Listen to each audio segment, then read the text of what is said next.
لله وحده والصلاة والسلام على من لا نبي بعده أعوذ بالله من الشيطان الرجيم بسم الله الرحمن الرحيم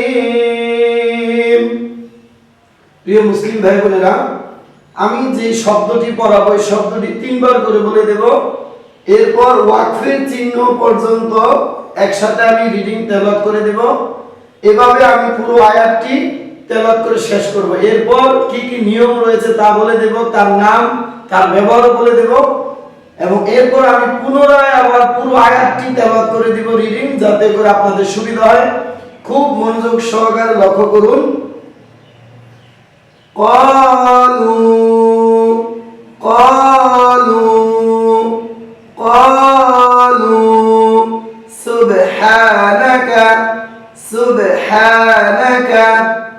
سبحانك لا علم لنا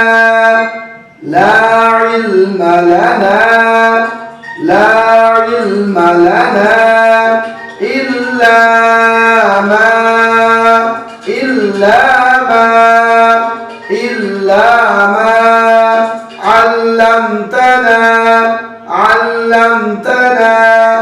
علمتنا قالوا سبحانك لا علم لنا إلا ما علمتنا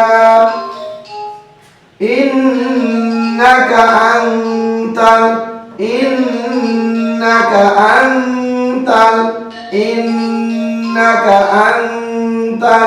العليم الحكيم إنك أنت العليم الحكيم। এখন আমি বলে দেব কি কি নিয়ম রয়েছে, লক্ষ্য করুন। কফের উপরে জবর বামে খালি আলিফ মাদ্দে হরফ, এটা মাদ্দে হরফ এখানে টেনে পড়তে না হলো মাদ্দে তবাই। লামের উপরে পেশ বামে সজমুল্লাহ ওয়াও মাদ্দে হরফ এখানে টেনে পড়তে না হলো মাদ্দি তবাই। সুবে বায়ের উপরে সাকিন রয়েছে, এটা কলকলা হরফ নিচের দিকে, সিন দিয়ে বাকে কলকলা নিচের দিকে দাবিত করতে হবে, সিন বা পেশ সুবে, এটার নাম হলো কলকলা দয়িফ। হায়ের উপরে খারা জবর এখানেটার নাম হলো মাদ্দি তবাই হা নাকা। লামের উপরে জবর বামে খালি আলিফ মাদ্দে হরফ এখানেটার নাম হলো মাদ্দি তবাই ইল। লামে সাকিন একটু দেরি গুণা ভাগ করে করতে হবে। এরকম হরফ পাঁচটি, লাম মিম নুন আইন র, এই পাঁচটি হরফে যদি সাকিন পান তাহলে একটু দেরি গুণা ভাগ করে বলবেন। লানা নুনের উপরে জবর বামে খালি আলিফ মাদ্দে হরফ, এর বামে নকল হামজা রয়েছে, এখানে দুই হারকাত অথবা তিন আলিফ টেনে পড়বেন, নাম হলো মাদ্দি মুনফাসিল। ইল্লা লামের উপরে জবর বামে খালি আলিফ মাদ্দে হরফ এক আলিফটার নাম হলো মাদ্দি তবাই। মা মিমের উপরে জবর বামে খালি আলিফ মাদ্দে হরফ এক আলিফ টেনে পড়তে হবে, নাম হলো মাদ্দি তবাই। আল্লাম মিমে সাকিন একটু দেরি গুণা ভাগ করে পড়বেন, এটা লিন ওমর বলে। এরকম হরফ পাঁচটি, লাম মিম নুন আইন র। আল্লামতানা তা হরফটি হলো হামজা হরফ, অবশ্যই পড়ার সময় বাতাস বের করে পড়বেন। তা আল্লামতানা নুনের উপরে জবর বামে খালি আলিফ মাদ্দে হরফ এক আলিফ টেনে পড়বেন, নাম হলো মাদ্দি তবাই। ইন্নাকা জেরের বামে তাসদীদুল্লাহ নুন, এটা ওয়াজিব গুণা বলে। নুনের ওয়াজিব গুণা করার সময় মুখ দুই ঠোঁট ফাঁকা রাখবেন, ইন্নাকা। এবং নুনে মিমে তাসদীদ গুণা করা ওয়াজিব, এই কথাটা প্রিয় মুসলিম ভাই বোনেরা মিছা কথা, এটা সত্য না। নুনে মিমে তাসদীদ গুণা করা ওয়াজিব এটা ঠিক নয়। সত্য হলো এক জবর এক জের এক পেশের ভাবে নুনে মিমে যদি তাসদীদ পান তাহলে ওয়াজিব গুণা। আনতা নুন সাকিনের ভাবে তা, এটা হলো ইকফা গুণা। ইকফা শব্দের অর্থ হলো গোপন করা বা গুণা করা। ইকফা হরফ 15টি, তা সা জিম দাল দাল জা সিন শিন সাদ দাদ ত দ ফা কফ কাফ।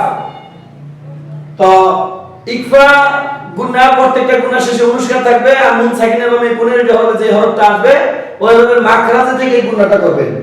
আনতাল তা আমি আবার বলতেছি, তা হরফটি হলো হামজা হরফ, পড়ার সময় বাতাস বের করে বলবেন তাল।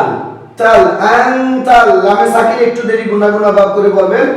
আলী লামের নিচে জের বামে সজমুল্লাহ ইয়া মাদ্দের হরফ এক আলিফটার নাম হলো মাদ্দি তবাই। আলিমুল মিমের উপরে লামের উপরে সাকিন আবারও একটু দেরি গুনা গুনা ভাব করে বলবেন মুল মুল আলিমুল হাকিম কাফের নিচে জের বামে সজমুল্লাহ ইয়া মাদ্দের হরফ এর বামে মিম মিমে পেশ রয়েছে আমরা এখানে ওয়াকফ করার কারণে মিমের উপরে সাকিন বসে তিনটি হরফ একসাথে পড়তে হবে কাফ ইয়া মিম জের কিম হাকিম। প্রিয় মুসলিম ভাই বোনেরা কোরআন মাজিদ পড়ার সময় 7টি চিহ্নের উপরে যদি আপনি সাকিন পান 7টি চিহ্নের উপরে যদি আপনি ওয়াকফ করেন ওই হরফে সাকিন বসিয়ে পড়তে হবে। চিহ্নগুলো হলো এক জবর এক জের এক পেশ দুই জের দুই পেশ খাড়া জের উল্টো পেশ। তো এখানে হাকিম দুই হারকাত অথবা তিন আলিফ টেনে বলবেন নাম হলো মাদ্দি আরদুন। তবে কাফ হরফটি হলো হামজের হরফ এই হা হরফটিও হামজের হরফ হাকিম। তো প্রিয় মুসলিম ভাই বোনেরা আমি পুরো আয়াতটি আবার রিডিং করে দিচ্ছি খুব মনোযোগ সহকারে লক্ষ্য করুন এবং নিয়মের সাথে মিলিয়ে দেখুন ঠিক আছে কিনা লক্ষ্য করুন। قالوا سبحانك لا علم لنا إلا ما علمتنا إنك أنت العليم الحكيم। প্রিয় মুসলিম ভাই বোনেরা আপনারা অবশ্যই আমার এই চ্যানেলটিকে সাবস্ক্রাইব করুন এবং এবং নিজে শিখুন কোরআন বিশুদ্ধভাবে অন্য দিনী মুসলিম ভাই বোনদেরকে শেয়ার করে শিখার সুযোগ করে দিন এবং আমাদের এই ভিডিওগুলোতে আপনারা অবশ্যই একটি করে লাইক দিবেন। পাশাপাশি যদি কোনো ধরনের কোনো অসুবিধা হয় পড়া বুঝতে গেলে বা কোনো আপনাদের যদি কোরআন শিখার ব্যাপারে প্রশ্ন থাকে আপনারা কমেন্টের মাধ্যমে জানাবেন ইনশাআল্লাহ আশা করি আপনাদেরকে আমি সঠিক উত্তর দিয়ে বুঝিয়ে দিব ইনশাআল্লাহ। তো প্রিয় মুসলিম ভাই বোনেরা যারা যারা আপনারা এই মাহাদুর তালিমুল কোরআন যে ইউটিউবের চ্যানেলের সাথে যারা অ্যাক্টিভ হয়েছেন আল্লাহ আপনাদের ইহকাল পরকাল অধিক ভালো করুক আমিন। এই বলে আজ আমি এখানেই পড়া শেষ করতেছি। সুবহানাকা আল্লাহুম্মা ওয়া বিহামদিকা লা ইলাহা ইল্লা আনতা আস্তাগফিরুকা ওয়া আতুবু ইলাইক। আসসালামু আলাইকুম ওয়া রাহমাতুল্লাহ।